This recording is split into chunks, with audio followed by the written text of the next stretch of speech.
the Theyoungkhan Effect.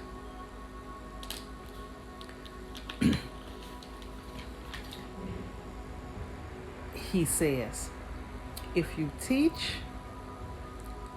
what you know, you will soon discover that what you know is enough to teach. That was profound to me. If you just teach what you know, you will soon discover that what you know is enough to teach. The Theyoungkhan Effect. I like that. Okay, so we're going to go into deep waters.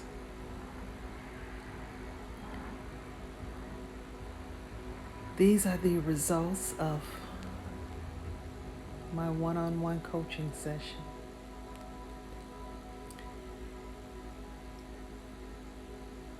You shall know the truth, and the truth shall set you free. Which he shared with me, which I know is a Bible verse. You shall know the truth, and the truth shall set you free. So here we go. He also said to me, trust the process, because it's a process.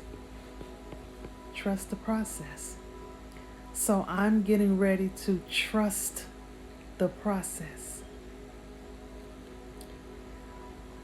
He said, success always sits on the other side of your comfort zone.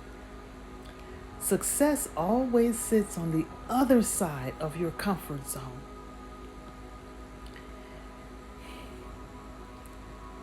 This here is so far out of my comfort zone. I don't even believe this is happening right now. And I think I will be saying this for quite a while.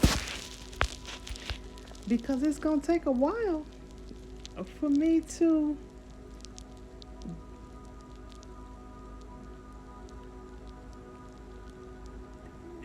hell, I have to accept it because it's happening. But it's just going to take a while for me to believe that I've actually done this. I'm doing this. But he also told me that that's the only way for me to free myself. What came out of that coaching session allowed me to begin the process of freeing myself.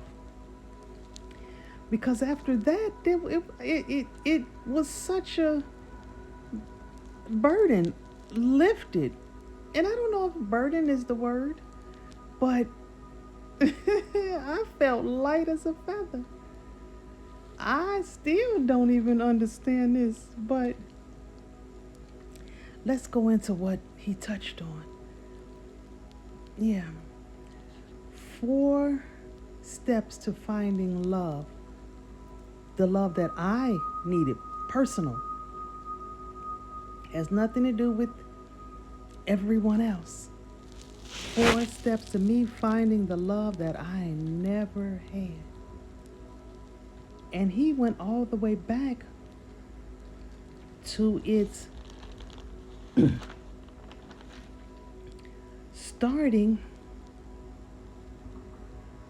first step. Me not receiving the love that I was supposed to receive from my mom and my dad. Didn't get it from mom because mom was 15. My mom was 15 years old when she got pregnant with me, or 14 because she had me at 15. Or, yeah,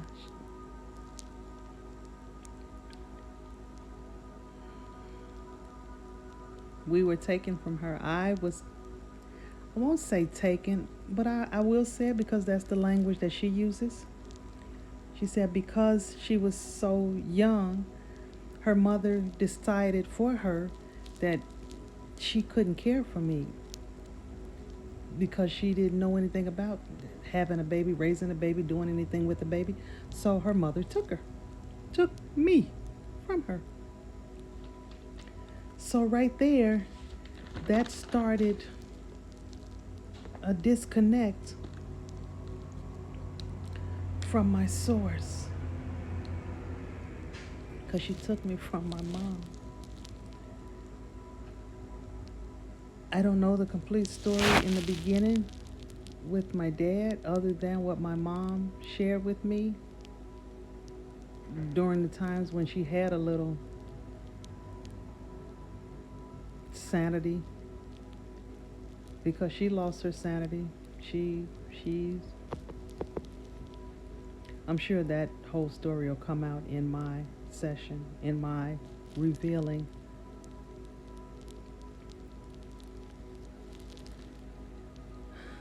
I my disconnect started early.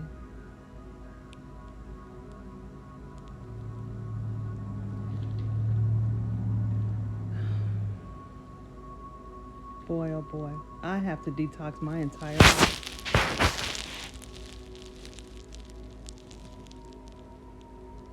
I have to detox my entire life because the things that young Khan exposed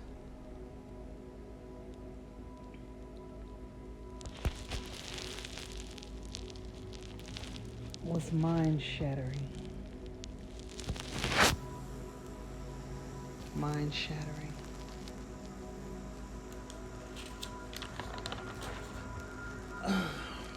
The origin of my stress was when origin of my stress. We already know about the disconnect that I had from the beginning with not being with my mother nor father. But the actual origin of my stress, because we're finding out now that there's subconscious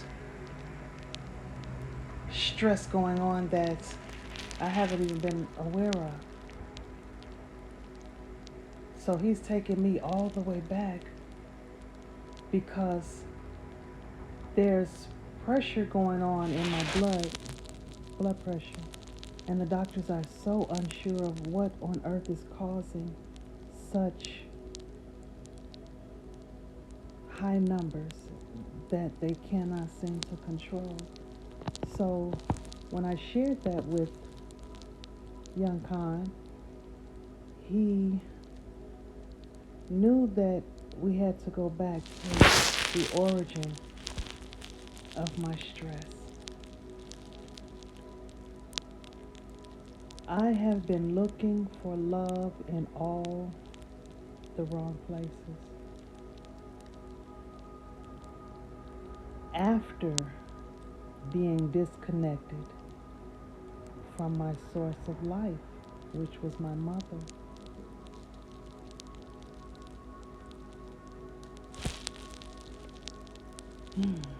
To my utter dismay,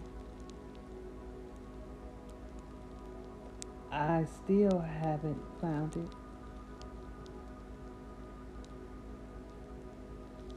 But it starts when I was 11. This is where he took me back to. 10 years old. I'm 50 now. He took me back to 11. So, what went on at 11? At 11, my grandmother passed away. Now, I was with her because my mother was out in the streets. After we were taken from her, she took to the streets.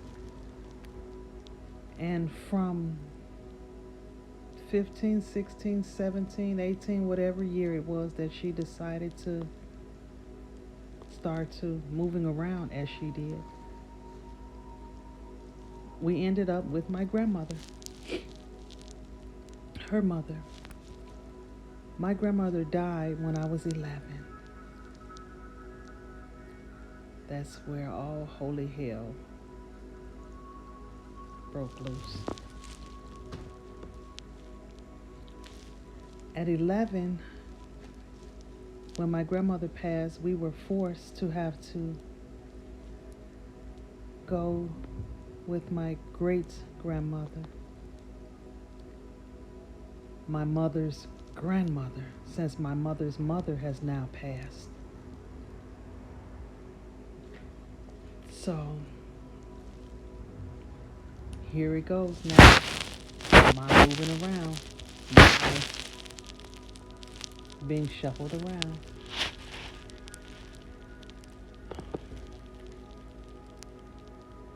Disconnect.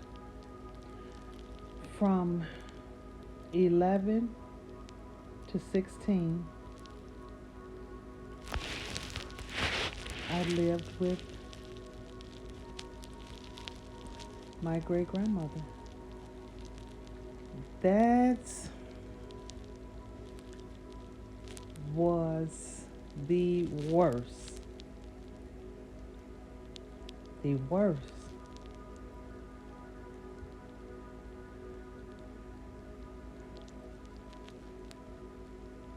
Time of my life. My great grandmother, she was not prepared for children. Her whole thing was, what are you all doing here? Where is your mother? Which I heard from her a number of times. So I'm not just throwing this out there thinking that she was thinking this. This is what was said to me. Where is your mother? I'm too old for this. I don't want you here. So Theyoungkhan had me to see that right there. I'm being rejected. I'm being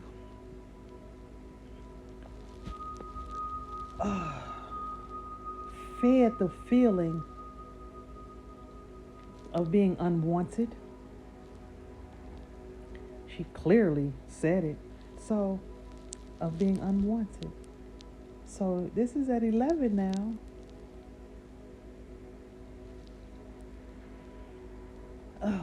There was a lack of care. I suffered from that.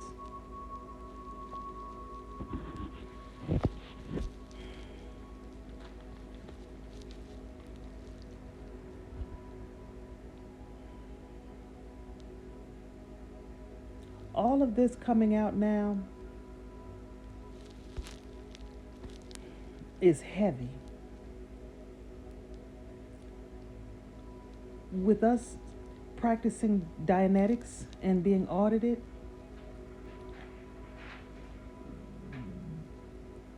these I know are engrams coming up. Because the feelings that I'm feeling behind all of this stuff that came out, all of this that was revealed,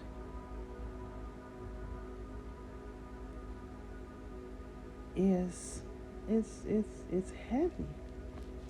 It's heavy. I'm grateful, ever so grateful that it's coming out, but it's heavy. He had his way of softening it some, but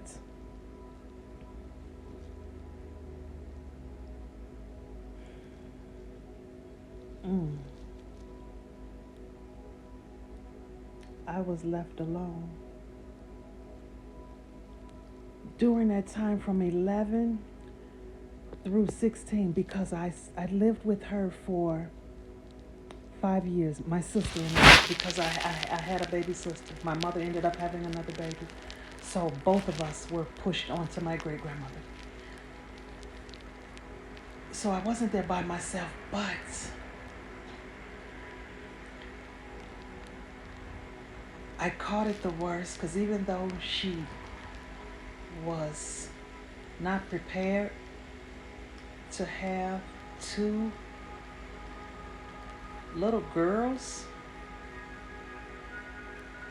in her home, because mind you, this is my great grandmother, direct descendants from slavery, so she had the slavery mentality, and good God, she unleashed it. This is why I suffered so much being there. She didn't want me there. On top of the fact that I was a darker child, I caught it. My sister, light and beautiful, as she still is now today. And then there was a third child, but nonetheless, the two of us, that girl was beautiful. She was damn near model-like. So she was their princess. I was the black sheep. So from 11 to 16, I had all of that I'm dealing with. Not knowing that I'm causing harm and pain to my body, holding it all in. I could not express my feelings. I could not talk to my mom and tell her what was happening to me because she wasn't there. There was nobody to talk to let them know what was happening to me because nobody was there. Mom was gone, grandma is now gone, and great grandmother is really gone because even though she was there, she was gone. There was such a disconnect. I was there only in the sense that I had a place to lay my head because I could do as I wanted to, run the streets, which I did because they wanted us out of the house. Every day, you go outside and play. From the time you get up till the time it was time to go to bed, go outside because she didn't want me in the house. So, okay, so he took me there. I experienced that. Then this man takes me from 16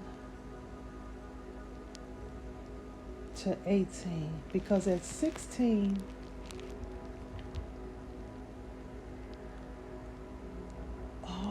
at 16 she passed. So now that she's gone,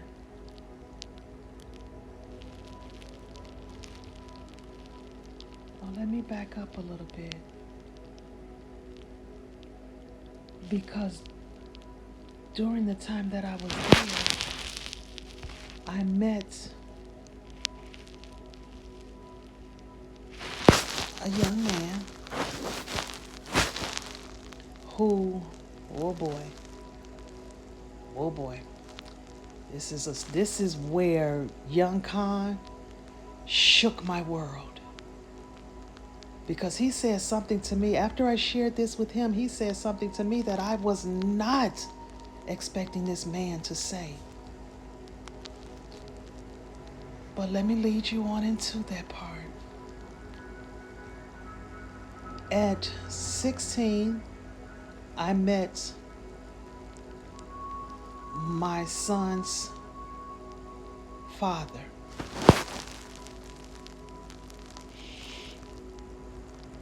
Boy, is this about to get real. You gotta keep up now, because it's about to get real. real deep. I met my son's, what I now call his godfather. Back then it was his dad. So everybody thought. Oh boy.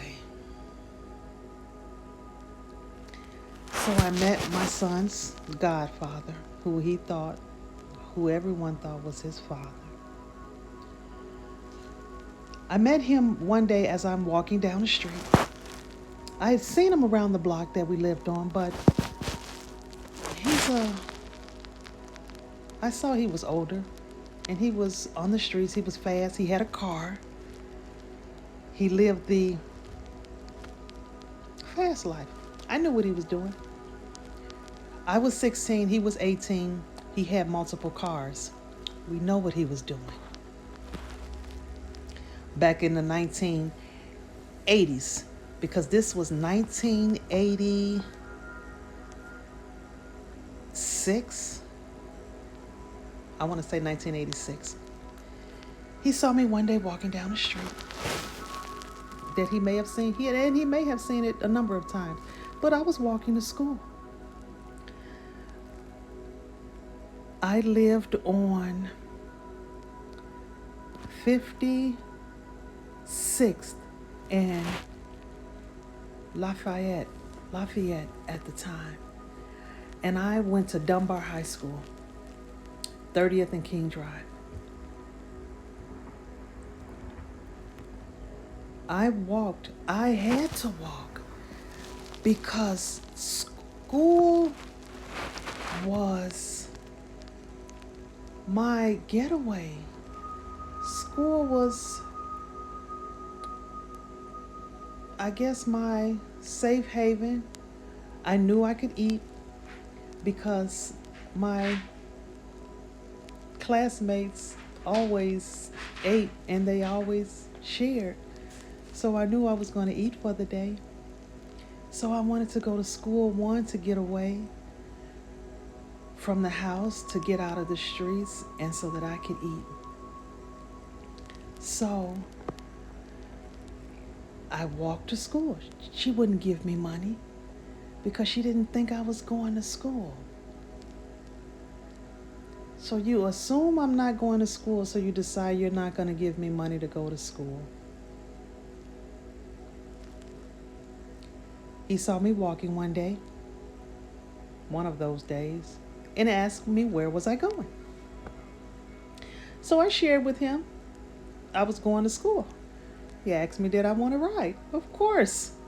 I'm on 56th and Lafayette getting ready to go to 30th and King Drive yet another day, because I walked to school a number of days because I wanted to go to school. I enjoyed school when I was in high school.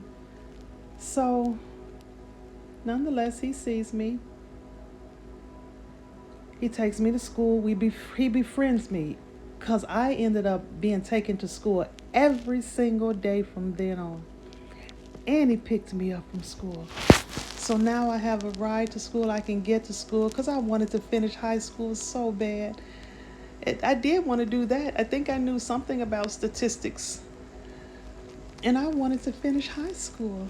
So he made sure that happened, because it was because of him that I was able to get back and forth to school. So during that time back and forth to school and picking me up, during the time he picked me up, we just hung out. He had a car. So he kept me with him after school and we just rode around the neighborhood. So we got close, we bonded, we became friends for real. During that time, he ended up finding out what was happening with me in that house with my great grandparents and my sister. Because my sister, she was a piece of cake or piece of work, as they would call it. And I had ill feelings towards her because my grandparents, they made differences with us. My sister got everything that she wanted. She lived the fairy tale princess lifestyle. They were crazy about her. I don't know why there was such a difference other than finding out from my aunt just a number of years ago that they suffered from that they suffered from that slavery mentality where they pitted the lighter against the darker. And my sister is quite light. So she was favored. And they didn't hide it at all. I mean, when it came time to eating, the girl ate what she wanted. She had as much as she wanted, even though we all didn't have much, but she definitely had more. When it came time to money, we didn't have much of it at all, but she got it. Clothes, shopping. They literally would go shopping, buy a bunch of clothes, and it was Sears at that time. My great grandparents shopped at Sears. But every time that it was time to go shopping, why did she get loads of clothes and I get one outfit? Now, I'm finding out now through the session with Young Khan that all of that was affecting me as I was growing up. Not only was it rejection, the lack of love, the lack of attention, but then there were differences made. I didn't know how to handle that. I had no idea how to handle that. I internalized it, that much I did. So now, going forward a little bit, my children's father, well, my children's godfather, we're going to untangle that shortly because that's a whole nother world. He sees what's happening. He's witnessing that I'm in a lot of pain. They're talking to me like they were saying, they just said hurtful things. So he saw that, he heard that, he witnessed that. So at some point,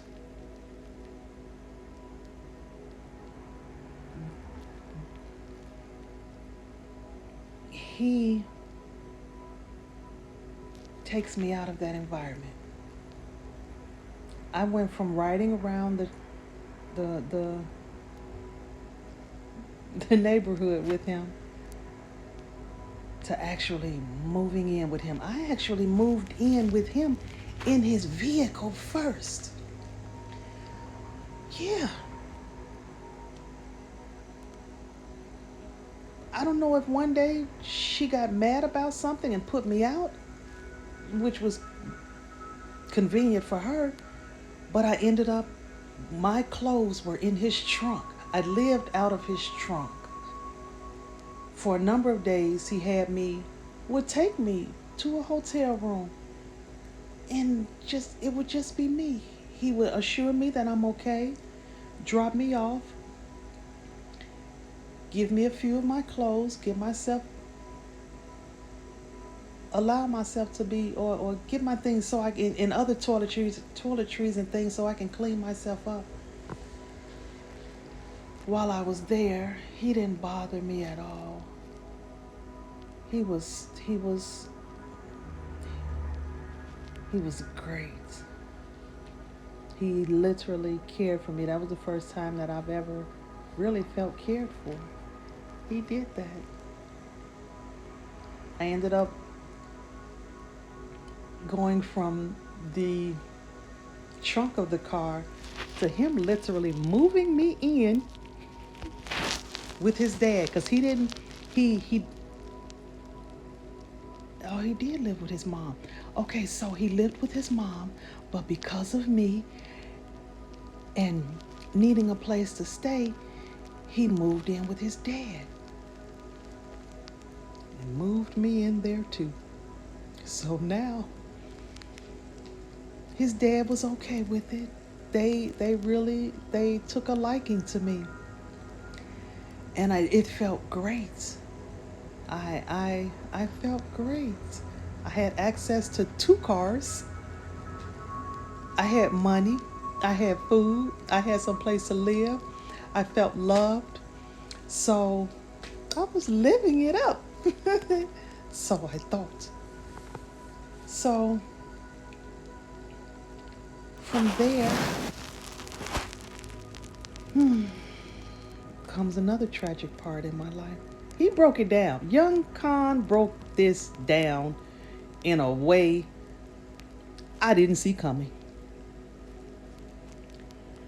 So now I'm living with him. I'm now 18. Because we bonded and I stayed with him for a while. So I'm able to go back and forth and visit my sister, where I used to live with my great grandparents. My sister was still there. I was the only one that left. So one down, one to go. But I would go back and forth and visit my sister.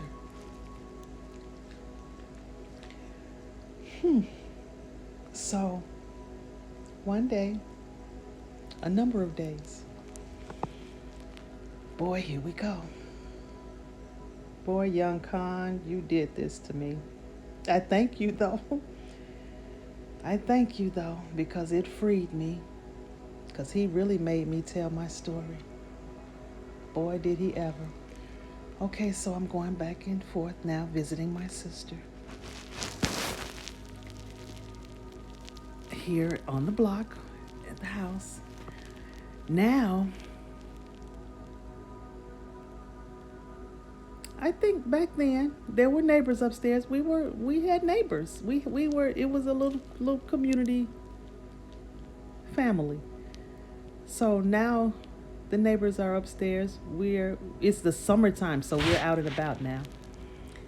Summertime, so my sister, I, and the neighbors, we're all on the porch intermingling, just having fun, talking, communicating, interacting. Because the porch where we lived was quite big. Our side, spacious. Their side, spacious. It was only a two flat, first floor, second floor. No, maybe there was a basement. But we didn't interact with the basement, if there was a basement. So we interacted.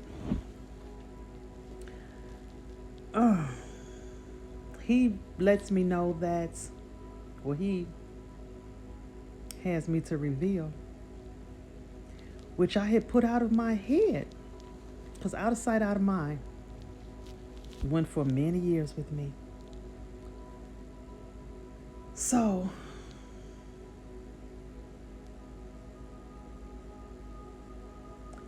at 18 years old, my trust was betrayed yet again.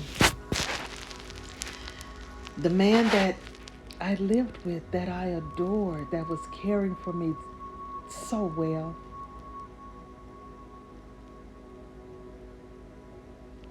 cheated. And that devastated me. And got caught. Someone saw him. And I'm driving around the neighborhood because, mind you, I have access to a car too now. I have access to his dad's car. So someone told me, I think they called me, or either I was over to my sister's house or my great grandparents' house. And someone shared that with me, that they had saw him. Okay, so I'm like, I saw it for myself.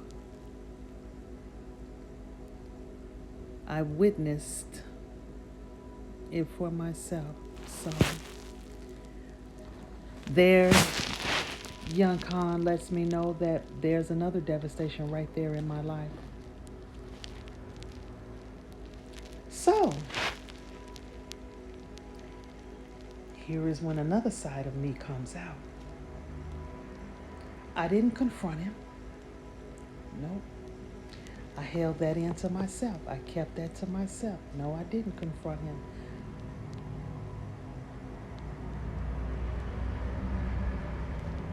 What I decided to do was get back at it. You want to do that to me? I can do it too. What made me have that mindset? I don't know, but mind you, I just shared that I had communication with the neighbors. So, yep, I knew that the upstairs neighbor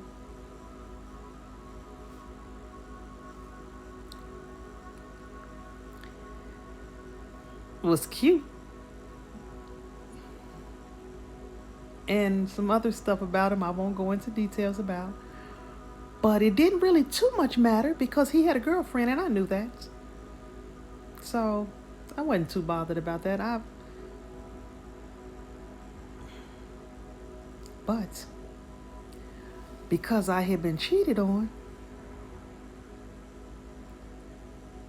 he has the nerve to want to make an advance towards me. So that's where bad girl comes in. I accepted one of his advancements.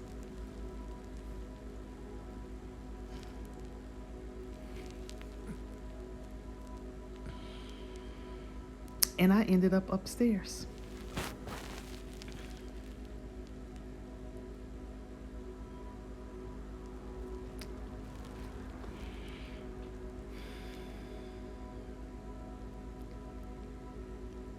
That would change my whole world. Because this is where young Khan tells me that I became a master. This man called me a master liar. What the hell? What? What? I couldn't take offense to it because he had already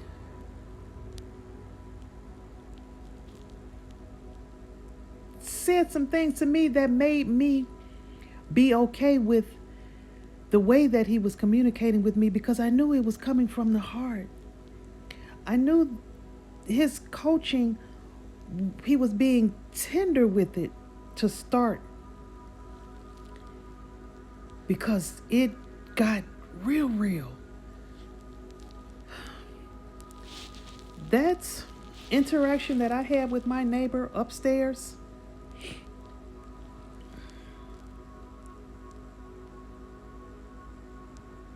would have us to bond forever. You know why? Because I got pregnant instantly. Immediately.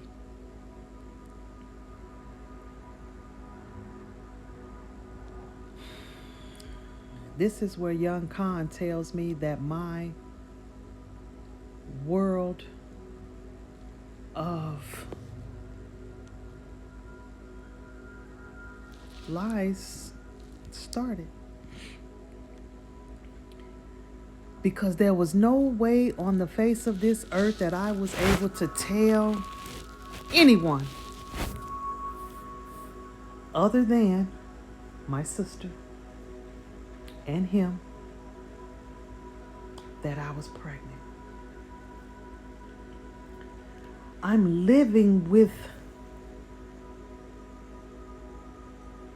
remember I told you earlier today, it was getting ready to tangle up. So you gotta follow this one, because this is something you have to follow. Follow me now. I'm living with my son's father.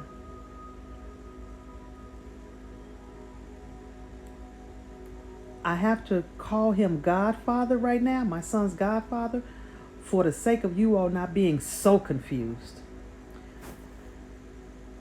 I'm living with, and let's say my boyfriend slash son's Godfather. I'm living with him. Yes, I know that he cheated and found out that, yes, but there was no way in hell I'm going to tell him, you did it, so I did it. There was no way on earth I was going to tell him that. There was the start of my secret. There was no way on the face of the earth I was going to tell this man that I'm pregnant by someone else. So, my whole pregnancy,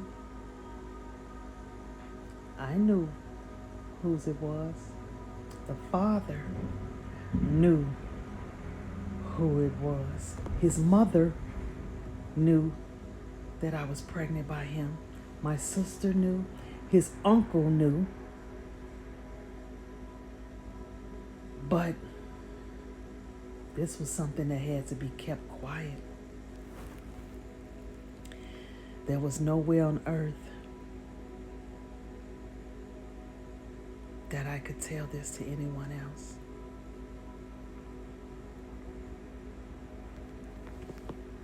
So there began my life of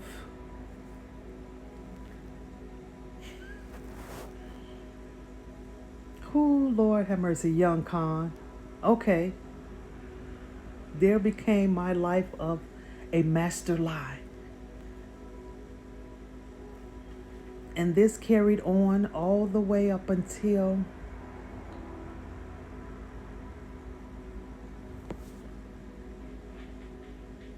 five years ago. Because 5 years ago, my son's father, his biological father, his father's uncle passed away. And he reached out looking for me and my sister to let us know that his uncle passed away. Oh boy, he found us. When he found us, he immediately asked me about my son. And his exact words were, "Where is my son?"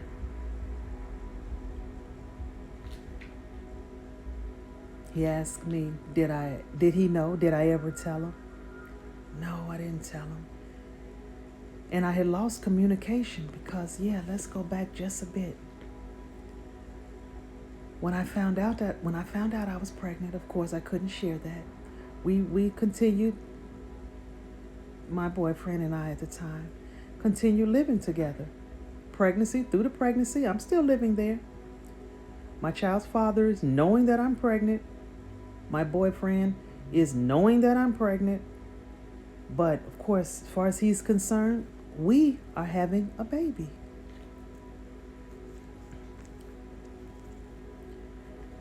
So I continue living there. But things got a little crazy because he started treating me differently after he and this girl that he cheated on me with got close. So he started to be a little too bold with it. And at some point, I left. I left. I moved out. Myself and my son, because I had the baby, of course. we move out. I get my own apartment finally.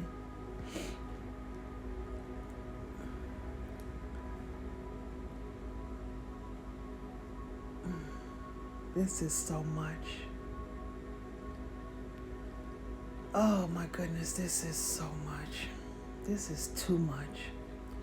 Because I'm feeling all of this. Again, it's like I'm going back into that moment, into that time.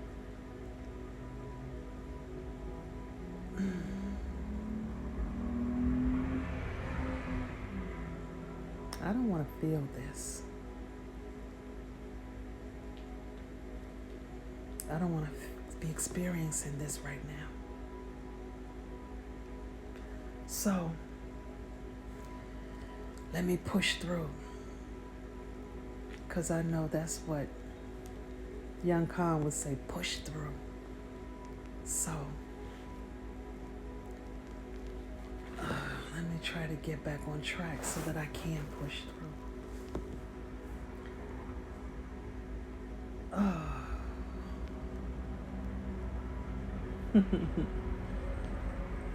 Yeah. He showed me where there were many different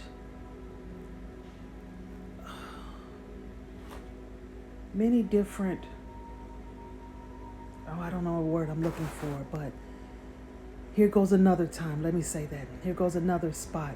Because he went from 11 to 16, then from 16 to 18. Then here we go at 18.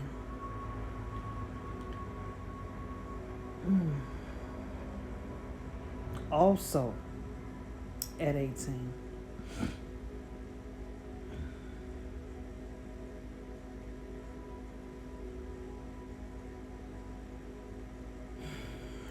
I'm probably going to end up breaking this up into 2 sessions because this is so much.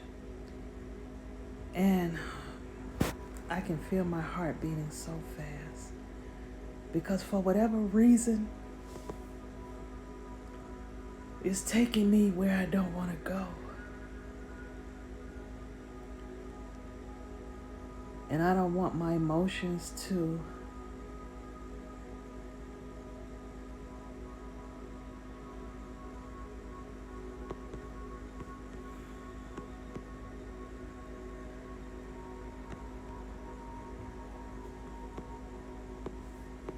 it's taking me where I don't want to go.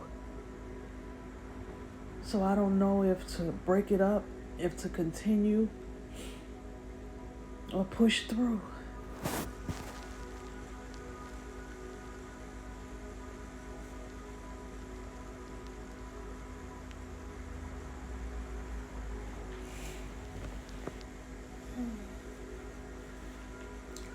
This part hurts because it involves my son.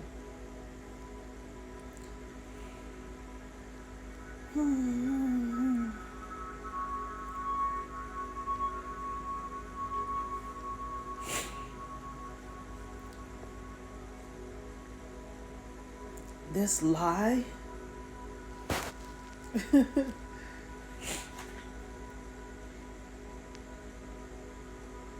that I'm accepting, this liar, as Theyoungkhan called me, truth. I didn't look at it that way. I didn't even see it that way, but it's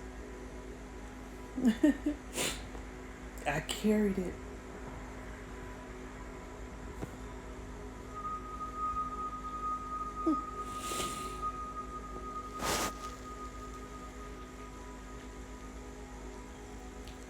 My son didn't have his father.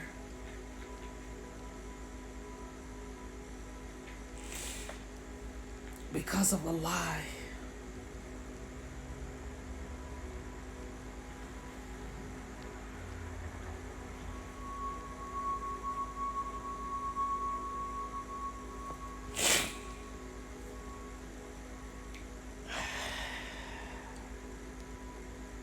My son is hurting right now.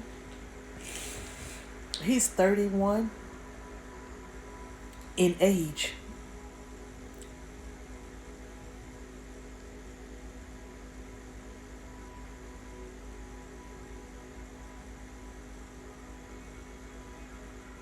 But he's probably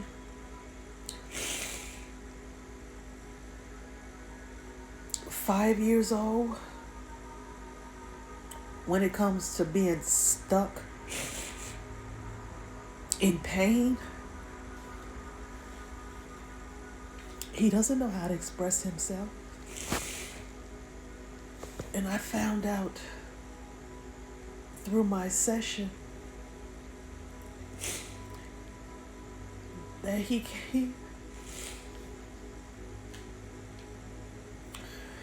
doesn't know how to express himself, and he holds it all in, all the pain in, because of what I held in. He got that in the womb from me, because I held it in. I held everything in. I even held in that lie.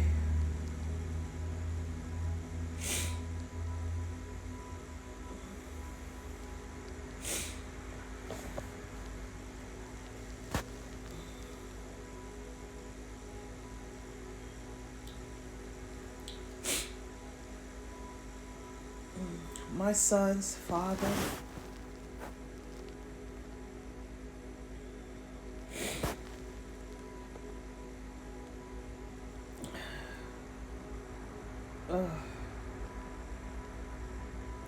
I'm trying to push through.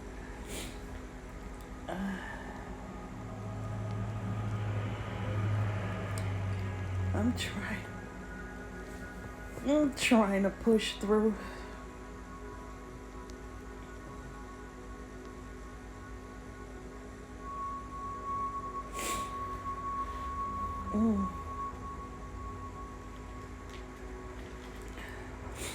That lie that I kept has eaten me up, and I didn't even know it was.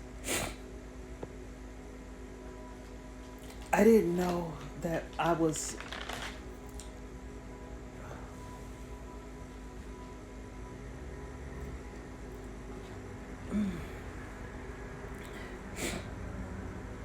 I didn't know I was not only devastating my world, but I was devastating his. And I may be all over the place right now because I'm trying to keep it together.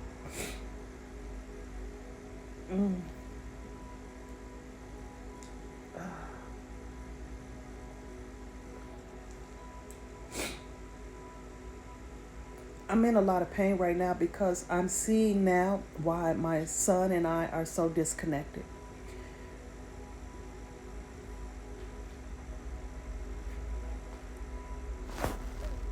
I kept his father away from him.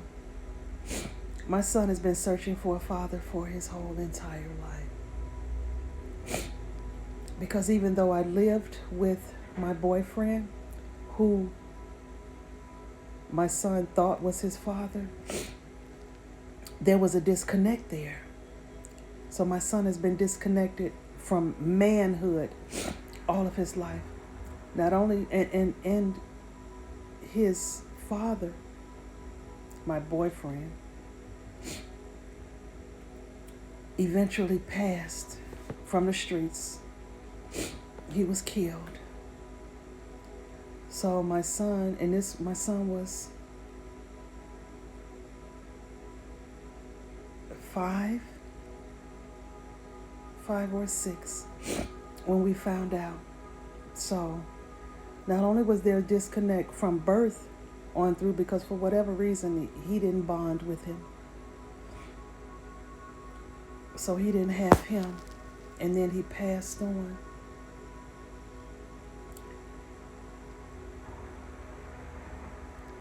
Even after his passing, I still didn't share with my son that wasn't his father. I still kept that secret. I still couldn't tell. And then it was really, as sad as it is, out of sight, out of mind. Because I had moved away from the area. because my great grandmother had passed away. So when I moved away, I lost connection with his biological father. And it didn't matter to me because I had already asked him, there goes a deeper, no, this is going deeper into that lie that Theyoungkhan brought out of me. Because I asked my children's father, my son's father, to not say anything. I begged him to not say anything. I couldn't let that secret out. I was living with my boyfriend who thought we were having a baby. So there's no way on this earth that I could let it be known that I've engaged in I'll call it extracurricular activity.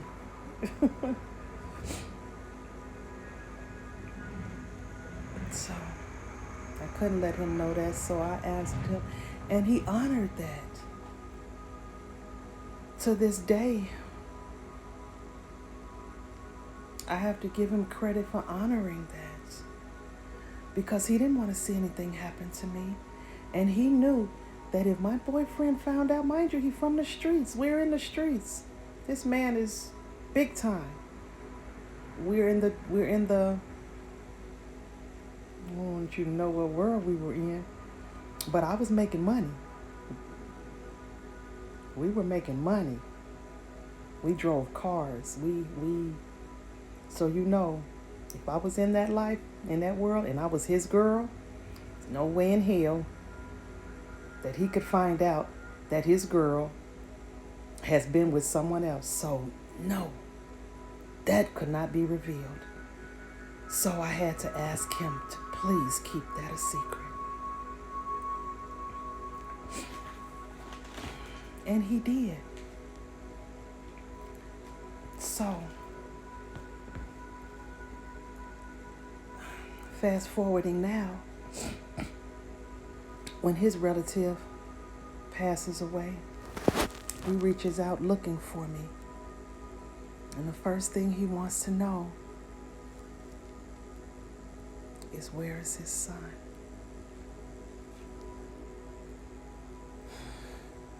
Now that boyfriend slash baby daddy, and I don't even know how to call him that because I didn't get pregnant by him. So I don't know how to call him baby daddy. Nonetheless, he's been murdered. So he's no longer around. He's out of the picture. He's not a threat to me. I don't have to worry about him doing anything to me or harming me in any kind of way, because he could have and he would have if he had found out. So now that he's gone, when my baby's dad come in the picture, and I'll name him, I'll say the name so we don't get confused, Dwayne. Now that Dwayne is back on scene, back on site,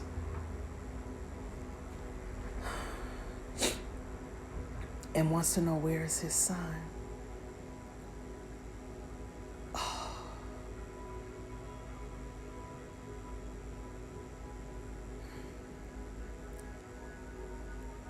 Oh-wee. How do I bring this to my son?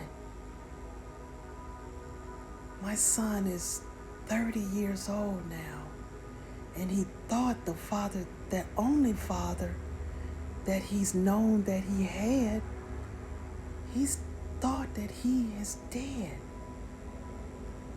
Now I have to tell him, oh my God, now I have to tell him, your dad's not dead. Your dad is alive and well.